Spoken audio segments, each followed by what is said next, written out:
우리가 믿음으로 산다는 것은 한편으로는 다른 사람들처럼 동일하게 이 세상에서 살고 있지만 그러나 다른 사람과 달리 이 세상에 속한 자로 살지 않는 것입니다. 그리스도인의 정체성의 기본은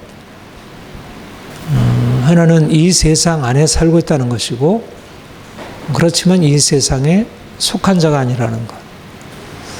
우리는 세상에 속하지 않은 자로서 이 세상에 산다는 것입니다. 만약 우리가 예수님을 믿은 이후에 구원받고 우리가 별도의 다른 영역으로 옮겨져서 하나님만 섬기고 우리가 신앙생활을 한다면 그것도 쉽지 않겠지만, 삶의 많은 것을 누리지 못해서 쉽지 않겠지만, 하나님만 생각하면 되니까, 그런 그 나름대로 적응을 하면 쉬울 수도 있습니다. 근데 우리가 믿음을 가지고 믿지 않은 사람들과 함께 살다 보니까 결국 한편으로는 내가 하나님 말씀대로 살아야 하고, 또 한편으로는 세상 사람들과 함께 어울리고 그들과 함께 소통을 해야 하니까 이게 쉽지 않은 것이에요. 사실 예수님을 처음 믿고 나서 주님만 보이게 되면 너무 좋죠. 천국 같고. 그런데 시간이 지나서 다시 현실 안에 들어가서 현실을 동일하게 살아가야 되니까 같이 돈을 벌어야 하고 사람들과 함께 일을 해야 되고 그들과 함께 이렇게 어울려 살아야 되니까 그렇게 쉽지가 않은 거예요. 내가 세상 사람들과 어울리다 보면 어느 사이에 내가 가지고 있는 믿음이 온전하게 되기 어려워요. 그러니까 세상 사람들을 따라간다는 것은 우리의 믿음을 심각하게 위협을 하니까. 그런데 문제는 사실 세상 사람들을 멀리해서 내가 믿음을 지켜야지 하면 이 세상을 살아가기가 어려워요. 우리가 먹어야 되고 입어야 되고 집에서 살아야 되고 또 우리 가족들을 부양해야 되고, 그러니까 사실 양쪽에 딜레마가 있어요. 우리 이 세상을 우리의 육체의 몸으로 살아가야 한다는 것과 우리는 하나님의 백성으로 하나님의 자녀로 세상과 다르게 살아야 한다는 것.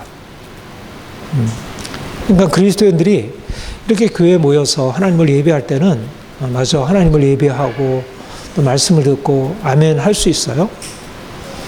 그런데 일주일 동안 세상 가운데 살아가게 되면, 요즘은 더 그렇잖아요. 옛날엔 그래도 주간 중에서도 교회 나와서 예배도 하고 또 성경 공부도 하고 믿는 사람들과 교제하고 하는 일도 많아졌는데, 이제는 거의 우리만이 아니라 거의 모든 교회들이 일이 너무나 많이 바빠지고 교회 안에 주일날 외에는 그렇게 모이는 것이 쉽지 않은 그런 시대가 되어갔어요. 그러니까 사실은 옛날에는 이제 그리스도인이면서 세상 가운데 살지만 내가 그리스도인으로 산다는 그런 자신의 정체성을 그래도 분명히 이제 해나간다는 것이 당연하지 이렇게 생각했는데, 지금은 그게 쉽지 않게 되고 교회 안에서는 하나님을 예배하지만 세상에 나가서는 세상 사람들과 별 차이가 없이 동일하게 함께 일하고 함께 걱정하고 함께 두려워하고 함께 돈을 벌어야 되고 함께 양육을 해야 되고 똑같이 거의 생각의 차이가 없이, 이거를 우리가 다른 말로 하자면 세속화라 할 수 있어요.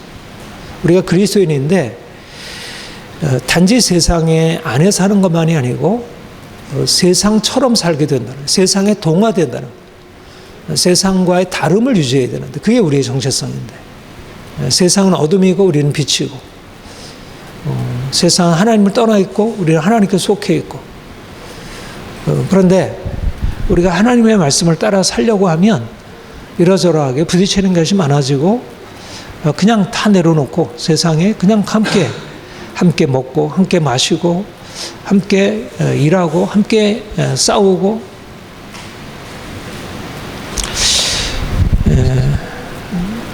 이제 그래서 우리가 오늘날 시대적인 흐름을 무시할 수는 없지만 우리가 그리스도인으로서 어떻게 우리의 믿음을 지키고 우리의 정체성을 유지하고 살 것인가, 이것이 오늘날 그리스도인들에게 언제도 그랬지만 오늘날 그리스도인들에게 특별히 중요한 의미를 가지고 있다 할 수 있습니다.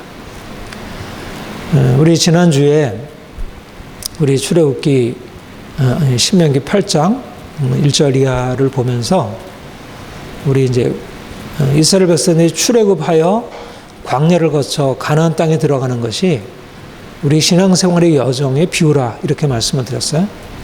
그러니까 출애굽이라고 하는 것은 우리가 세상으로부터 나와 하나님의 자녀가 되는 그 출발점이라고 한다면, 우리가 광야라고 하는 것은 하나님의 자녀된 하나님의 백성들이, 하나님의 자녀들이 이제 하나님이 누구신지, 하나님의 뜻이 무엇인지 이거를 배우고 거기에 맞춰서 자신을 바꾸어가는 훈련의 기간이에요.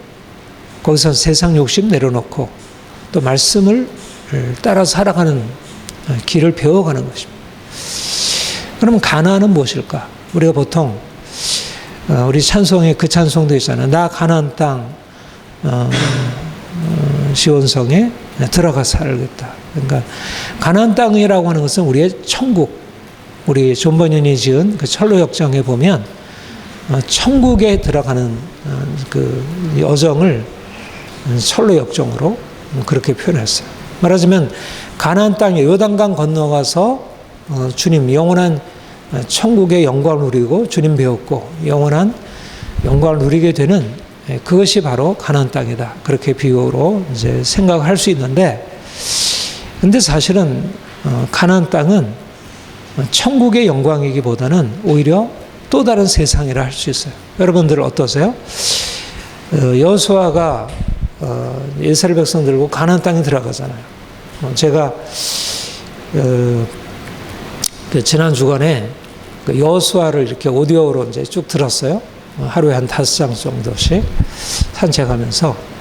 그러니까 여호수아가 이제 하나님의 인도하심 따라서 이제 여리고성을 시작으로 해가지고 아이성, 그래서 그 성들을 정복하고 하나님이 약속하신 대로 거기에 있는 기업들을 12지파에게서 다 나눠주잖아요.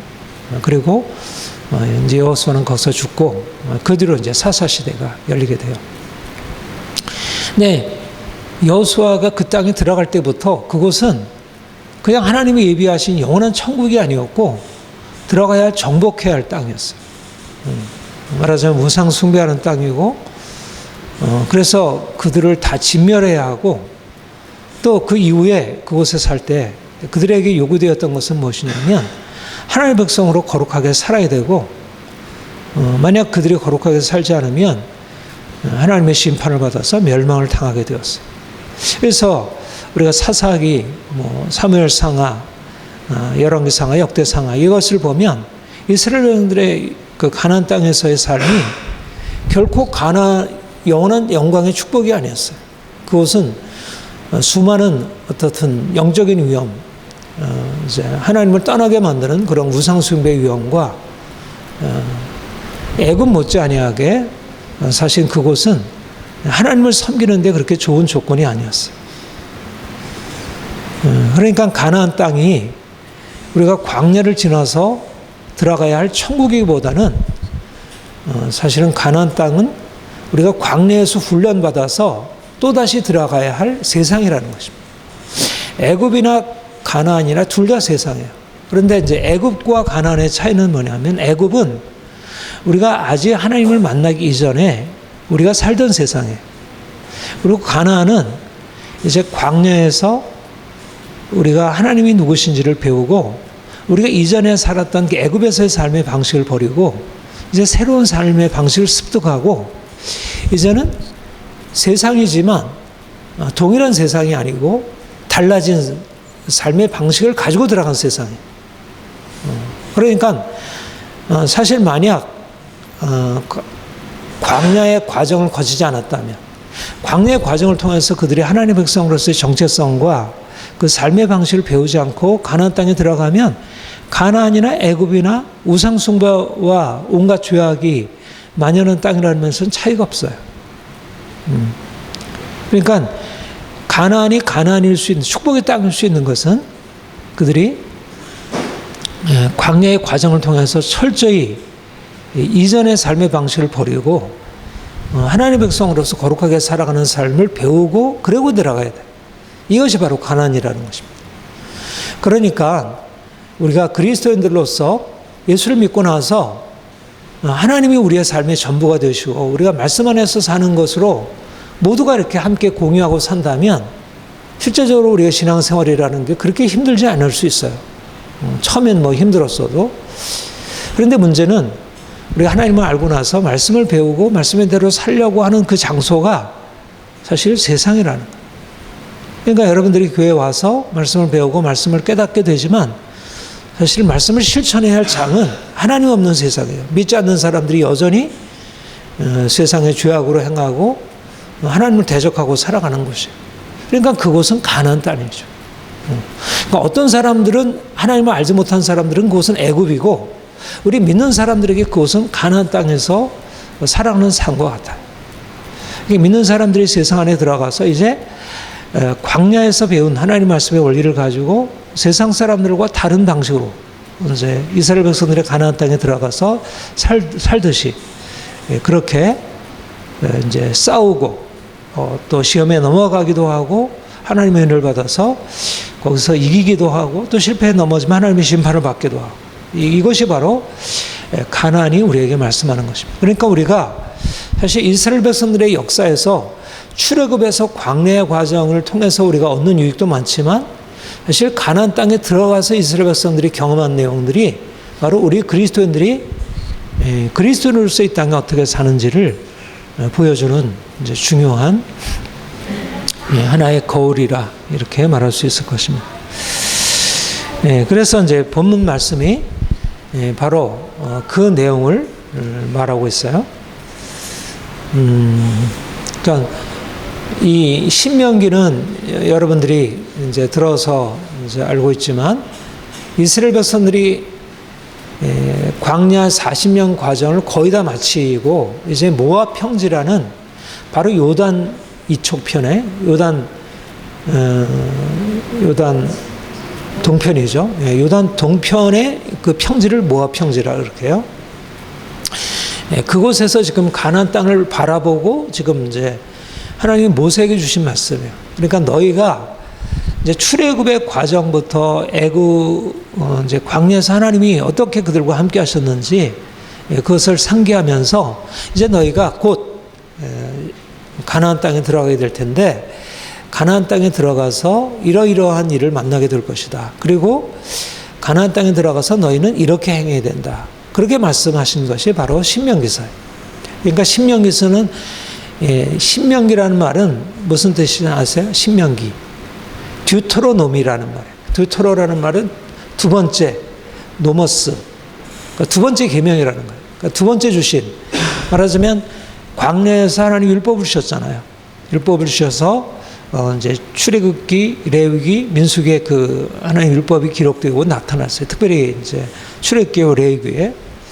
그런데 다시 한번 이제 그 하나님의 율법을 확인하면서 이제 너희가 가나안 땅에 들어가서 사는 것을 전제하고 너희가 이 말씀을 이렇게 지켜라. 그래서 율법의 핵심 사항을 더 아주 분명하게 말씀하고 있는 거죠. 그래서 그 8장 1절부터 10절까지는 이스라엘 백성들이 광야의 과정을 통해서 하나님이 어떤 의미로 광야의 과정을 통과하셨는지를 말씀하고 있어요. 그런데 이제 11절, 12절에 이제 그곳에 가서 당할 위험을 경고하고 있어요. 내가 먹어서 배부르고 아름다운 집을 짓고 거기서 거주하게 되며 또 내 소와 양이 번성하며 내 은금이 증식되며 내 소유가 다 풍부하게 될 때, 그러니까 가나안 땅에 들어가서 너를 축복해.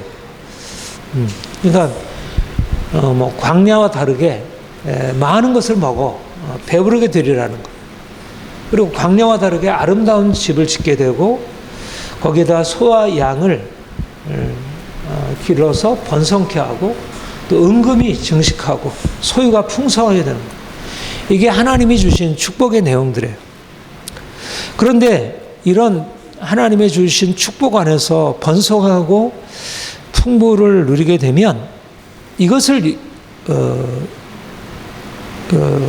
삼가라는 것입니다. 이것을 조심하라는 거예요. 내 마음이 교만하여 하나님을 잊어버릴까 염려하노라. 그러니까 아름다운 좋은 음식 먹고 아름다운 집을 짓고 넉넉한 소유를 누리고 살아가는 것, 뭐 그때나 지나기나 축복이죠. 여러분들 지금 여러분들의 삶에서 이런 축복이 주어지면 얼마나 좋겠어요. 그렇죠? 보다 좋은 음식 많이 먹고 보다 좋은 집 짓고 많은 소유를 누려서 내가 원하는 거 하고 산다면 그건 너무나 귀한 축복이잖아요. 누구나 할 것 없이. 근데 하나님이 이스라엘 백성들에게 그 애굽에서의 고난을 건지시고 광야 훈련을 거치셔서 이제 그곳에서 이런 축복을 누리게 하시겠다 말씀하는 거예요. 근데 그것은 축복만이 있지 않다는 거예요. 그 축복과 함께 위험이 도사리고 있다는 거예요. 그 안에. 그러니까 하나님은 위험을 감수하면서 그 축복을 주신다는 거예요. 사실 이게 하나님이 행하시는 좀 이상한 일이라 할 수 없지만 하나님은 어떻게 보면 그냥 안전하게만 하지 아니하시고 위험을 감수하면서 자녀들에게 축복을 주셔요.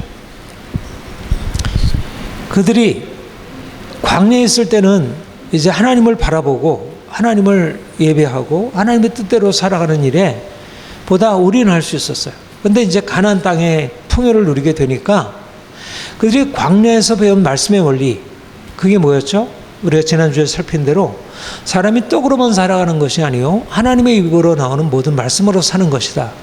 이게 바로 광야에서 배운 것이었어요. 그러니까 애굽에 살 동안은 떡이 전부였어요. 먹는 게 전부이고 좋은 집 짓고 살아가는 게 전부였고 소유가 넉넉한 게 전부였어요. 그런데 이제 광야에서는 떡이 아니라 말씀이 전부인, 그게 더 중요한 새로운 삶의 방식을 배우는 것이었어요. 그런데 하나님께서 떡이 전부가 아니라 말씀이 전부라고 하시는 그분이 이제 너는 떡이 필요 없어. 너는 집이 필요 없어.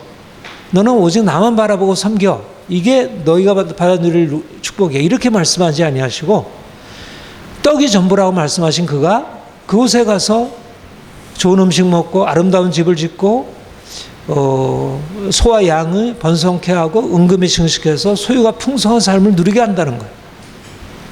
그러면 그들이 가나안 땅에 광야에 있을 때는 떡이 아니라 말씀이라는 사실이 그냥 믿어지고 그걸 따라가게 되었는데 이제 실제적으로 떡이 주어지고 좋은 집이 주어지고 온갖 금은이 넘치게 나와야 되니까 다시 애굽에서 이제 애써 버리게 되었던 애굽의 방식으로 다시 돌아가게 된다.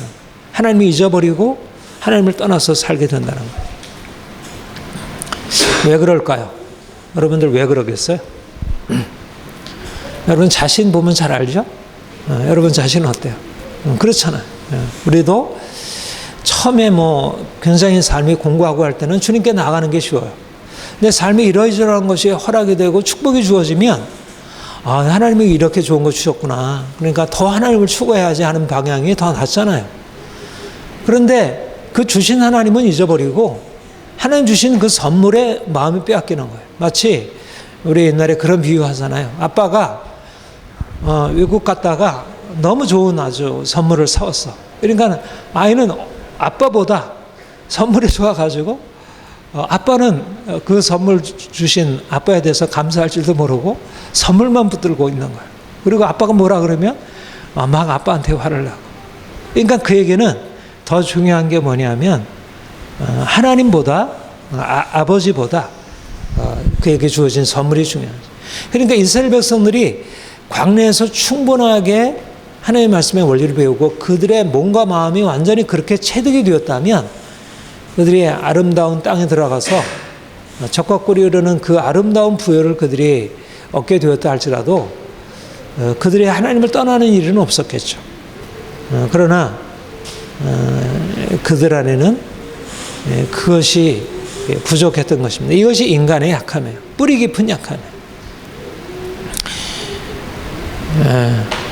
그러니까 애굽에 머물러 있다가 그 고통스러울 때 나와서 사실 그 가나안 땅에 왔을 그 광야로 들어왔을 때 사실 애굽에서 벗어난 것에 대해서는 감사하지만 광야의 그 결핍, 메마른 땅을 지나면서 그들이 애굽의 방식으로 다시 돌아가려고 얼마나 그들이 원망하고 불평하고 했어요. 그런데 이제 그들 안에 이제 하나님이 전부이시구나. 그러면서 그 하나님이 그들을 낮추시고 줄이게 하시고 그래서 여러 가지 훈련의 과정, 그 불순종과 그 고집들을 하나님께서 깨뜨리신 그 징계 과정을 그들이 거쳐서 비로소 하나님을 바라보게 되었어요. 그러니까 광야는 어떤 장소라 그랬어요? 외적으로 보면, 육체로 보자면 그곳은 결핍과 고통의 장소예요.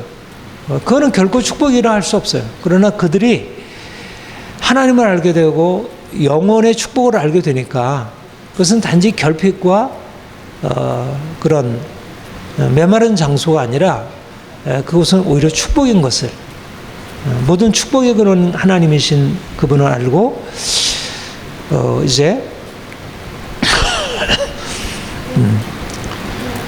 그래서 그들은 너무나 귀한 영적인 시야가 열리게 된 거죠. 근데 가나안에 들어가서 그런 광야의 결핍이 사라지고 나서 이제 풍요한 시대가 열리게 되니까 광야에서 얻은 그 영적인 축복의 원리를 또 놓쳐버리고 다시 애굽의 방식, 애굽의 생각으로 다시 돌아가게 된 것입니다. 여러분들 어디서 신앙생활하는 게 더 쉬울까요? 광야에서 하나님을 잘 섬기는 게 쉬울까? 아니면 가나안에 들어가서 그 풍요를 누리면서 하나님을 잘 섬기는 게 쉬울까요? 이스라엘 백성들의 역사를 봐도 그렇고 우리 자신을 봐도 그렇고 사실 우리 나라가 1960년, 70년, 80년 때까지만 해도 얼마나 힘들게 살았어요. 그렇죠? 경제적으로 넉넉하지 못하고 정치적으로도 여러 가지로 독재 이런 것이 있었고, 그러나 그때는 하나님을 믿는 게 굉장히 단순했어요.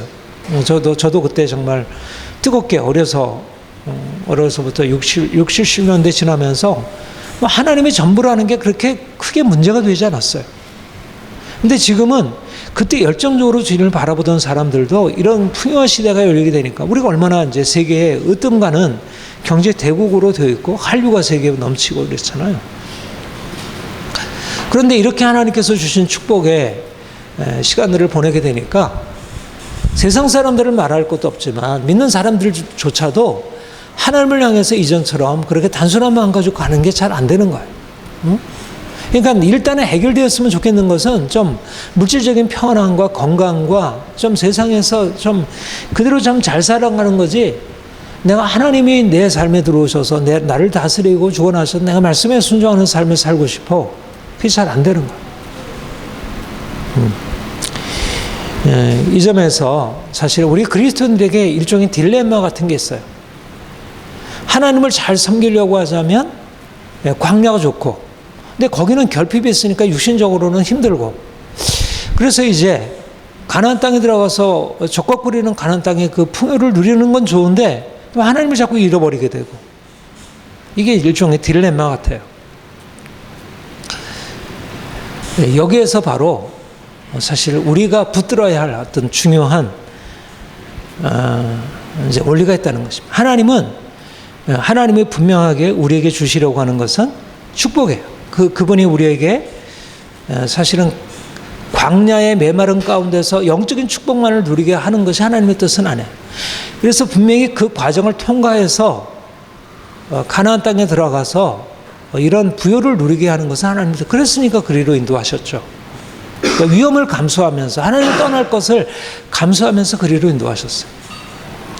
그러나 그것이 문제가 될 수 있다는 것, 하나님을 떠날 수 있다는 것. 우리가 부요함 때문에 이전에 좀 더 가난하고 힘들 때는 우리가 하나님을 붙들 수 있었던 우리의 그 순전한 신앙을 부요한 가운데 들어가게 되면, 풍요한 가운데 들어가면 오히려 잃어버릴 수 있다는 것을 우리가 명심하지 않으면 사실 가나안 땅은 오히려 애국과 똑같은 장소가 되는 거예요. 또 다시 저주의 장소가 되는 거예요. 물질적으로 풍요하지만 더 이상 하나님이 없고 우리의 삶에 하나님의 축복이 떠나가고 언제 주어졌던 축복이 다시 다 사라지고 말게 된다는 거예요. 그러니까 필수적인 게 뭐냐면 광야에서의 그 훈련이 가나안에서도 유지가 된다요.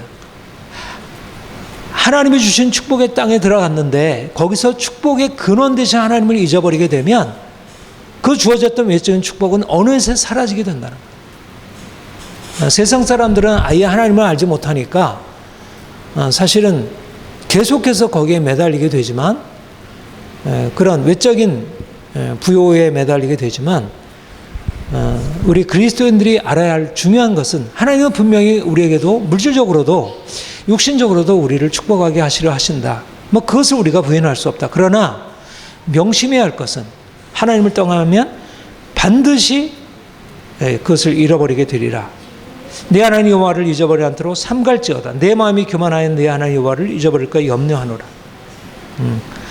내 하나님 여호와를 잊어버리고 다른 신들을 따라 그들을 섬기며 그들에게 절하면 내가 너에게 증거하니 너희가 반드시 멸망할 것이라.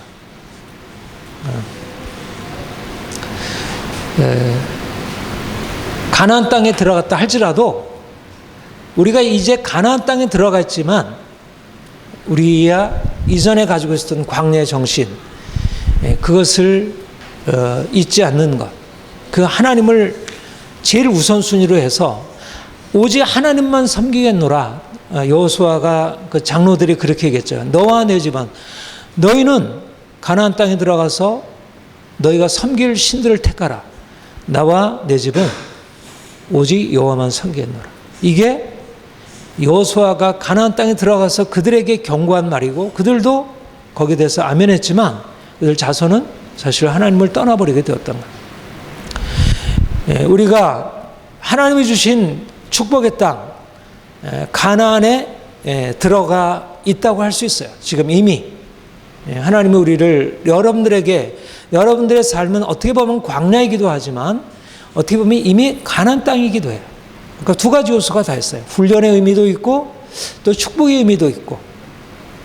그런데 광야의 의미를 잃어버리고 축복에만 올인하다 보면 하나님 이런 문제 해결해 주세요. 이런 거 나 힘들어요. 빨리 여기서 벗어나게 해주세요. 나도 좀 집 사게 해주세요. 우리 아이들 좀 건강하고 그리고 좋은 대학 들어가서 우리 아이들이 잘 되게 해주세요. 이렇게만 바라보고 있다면 광야의 그 필요성 하나님만 바라보고 떡으로만 사는 것이 아니고 하나님의 입으로 나오는 모든 말씀으로 산다는 것을 잃어버리게 되면 가나안의 축복이 유지되는 게 아니라 그것을 잃어버리게 된다는 거예요. 그래서 중요한 게 뭐냐면 11절 말씀 내가 오늘 내게 명하는 여호와의 명령과 법도와 규례를 지키지 아니하고 내 하나님 여호와의 일을 잊어버리지 않도록 삼갈지어다. 하나님의 말씀을 지켜라. 하나님의 율법을 기억해서 그대로 행해라. 이게 제일 으뜸원리라는 거예요. 우리가 이 세상을 살아갈 때 세상과 다르게 하나님의 축복을 누릴 수 있는 하나님이 주시는 모든 축복이 우리에게 축복으로 유지되려면 우리가 좋은 음식 먹을 수 있고 좋은 집 지을 수 있고 그리고 우리 소유가 풍부할 수 있고 은금이 증식할 수 있고 우리가 원하는 것 다 할 수 있지만 그 바탕에 뭐가 있냐면 내가 네게 명하는 여호와의 명령과 규례를 지키는 것, 하나님 말씀에 순종하는 것, 그 율법이 우리의 삶의 중심에 있는 것, 이것이 바로 축복을 유지하는 비결이라는 것. 그러니까 광야에서 하나님이 그것을 가르치신 것이잖아요. 그들이 애굽의 모든 부요를 다 사실 잃어버리고 그들을 낮추시고 주르게 하시고 그래서 그들을 목마르게 하시고 간조한 땅을 지나게 하신 것은 사실 그들이 누리는 부요함보다 그들에게 필요한 것은 하나님을 알고 그 말씀에 순종하는 것이기 때문에 그 광야에서 그 과정을 거치게 하신 거예요. 그러니까 그 훈련 과정이 충분치 않고 가나안 땅에 들어가게 되면 반드시 멸망하게 된다는 거예요. 반드시. 여러분들 군인이 평소에 훈련을 충분히 않고 전쟁에 나가면 반드시 망하게 되잖아요. 지금 러시아 우크라이나 전쟁이 있고 운동선수가 충분히 훈련해서 온갖 기량과 그 기술을 연마하지 않으면 가서 경기에서 반드시 패하게 되잖아요. 중요한 것은 여러분들이 그리스도인으로서 이 땅에서 세상 사람과 다르게 살 수 있는 그런 분명한 정신이 내면화되어 있는가. 여러분들이 어떤 상황에 놓였을지라도 하나님을 알고 하나님 말씀대로 순종할 수 있는 것이 되어 있는가. 마치 요셉처럼 그가 보디발의 집에 팔려서 그가 그 유혹을 받았을 때 그 부요함에 그 마음이 빼앗겨서 주인의 그런 여러 가지 풍부함의 마음이 빼앗겨서 그가 범죄했다면 하나님 주시는 축복으로 들어갈 수 없었겠죠. 다니엘과 그의 세 친구가 그렇고. 중요한 것은 뭐냐면 하나님의 명령과 법도와 규례를 지켜 행하느냐. 이 광야의 정신, 이 순종의 정신, 그것이 마음 안에 가득 있느냐. 그랬을 때 가난의 풍요가 주어져도 그것이 시험거리가 되지 아니하고 그 시험을 이길 수 있다는 거예요. 그래서 너를 낮추시며 너를 시험하사 마침내 내게 복을 주려 하시며. 마침내. 하나님은 마침내 복을 주시려는 거예요. 마침내라는 것은 아무에게나 주지 않는다는 거예요. 훈련도 안 돼 있는데 있다 가져라, 이런 값싼 은혜가 아니라. 그러니까 예수를 믿는다는 것이 하나님은 그냥 값없이 다 주셔. 돈도 주시고 건강도 주시고 하나님 믿는데 왜 인생이 고달퍼? 그것은 믿음이 없어서야. 그렇지 않아요. 마침내 복을 주시는 것은 순종한 자에게 마침내 복을 주시는 거지 아무에게 주시는 게 아니에요. 순종하지 아니하면 그거는 벌을 받아야 되고 또 광야의 시련을 거쳐야 돼. 근데 이스라엘 백성들이 하나님께서 주신 복인데, 그들이 순종해서 얻은 복인데, 그들이 하나님 주신 복을 받아들이면서 어떻게 생각한다 그랬어요? 이것이 내 능력과 내 손의 힘으로 내 재물을 얻었다 하리라. 사람들이 이렇게 착각한다는 거야. 아, 내가 노력해서 됐지. 운이 좋았지. 아, 이게 뭐 내가 이런 상황에서 주식 투자를 이렇게 했더니, 부동산 투자를 이렇게 했더니, 아이들을 이렇게 했더니 내가 이렇게 부여를 누리게 되었어. 그거는 어리석은 판단이라. 하나님이 말씀하시기를 뭐라고 해요? 내 능력과 내 지혜가 아니라 여호와께서 내게 재물 얻을 능력을 주셨습니다. 이렇게 말씀하거든요. 하나님이 재물을 얻게 하시는 것이지 그 근원이 하나님이라는 거예요. 근데 하나님을 알지 못하고 내가 노력해서 이러저러하게 투자해서 이렇게 애써서 이렇게 주어졌다고 한다면 그것은 교만해서 하나님을 등지게 되고, 그러면 그렇게 얻은 재물이 어느 날 나에게 올무가 되어서 나를 넘어뜨리게 된다. 오늘날 수많은 사람들이 그래요. 예수를 믿고 나서 하나님이 축복하셔요. 물질적으로 축복하셔요. 자녀를 축복하셨어요. 근데 자녀들이 어린 사이에 하나님을 떠나가는 거예요. 근데 떠나가는 자녀들을 그냥 방치해두고 있어요. 그러니까 그들이 뭐 돈도 많아지고 좋은 대학도 나오고 교수도 되고 뭐 의사도 됐지만 그들의 마음 안에 하나님을 떠나버린 거예요. 그러니까 이스라엘 백성들이 하나님이 주신 축복을 가지고 하나님을 떠난 백성이 되어버려요. 이방인과 동일하게 되어버린 거예요. 중요한 것은 마침내 복을 주시네. 너를 낮추시며 너를 시험하사 마침내 복을 주신다는 거. 하나님은 복을 주시는 하나님이에요. 하나님은 우리로 하여금 복을 주시고 열방의 축복의 통로가 되게 하시는 분이에요. 그런데 그것은 순종하는 자에게 주시는 것입니다. 그러니까 반드시 우리에게 필요한 것은 광야의 결핍이 필요하다. 오히려 우리에게 필요한 것은 광야의 결핍이에요. 그래서 온전히 순종하는 것이. 여러분, 낮추어지지 아니하고서 순종하는 사람 없어요. 저나 여러분이나 다 낮추어지는, 끼어지는 과정이 사실은 하나님 주시는 과정이에요. 그걸 통해서 하나님을 더 알게 되고, 그렇게 되면 그것이 얼마나 복이 되는지를 알게 돼요. 그러니까 여러분들도 지금도 여전히 광야의 과정을 겪고 있잖아요. 육체의 질병, 자녀들의 여러 가지 어려움들, 또 경제적인 어려움들, 다 사실은 그 광야의 시간들이 있잖아요. 그런데 그것은 복을 위한 거라는 거예요. 그 과정을 잘 받아들여서 하나님께 순종하는 법들을 내가 깨달아야, 그래야 이제 하나님 주시는 축복을 주실 때 그것을 누리면서도 하나님을 기쁘시게 섬길 수 있어요. 다윗처럼, 다니엘처럼, 요셉처럼 이렇게.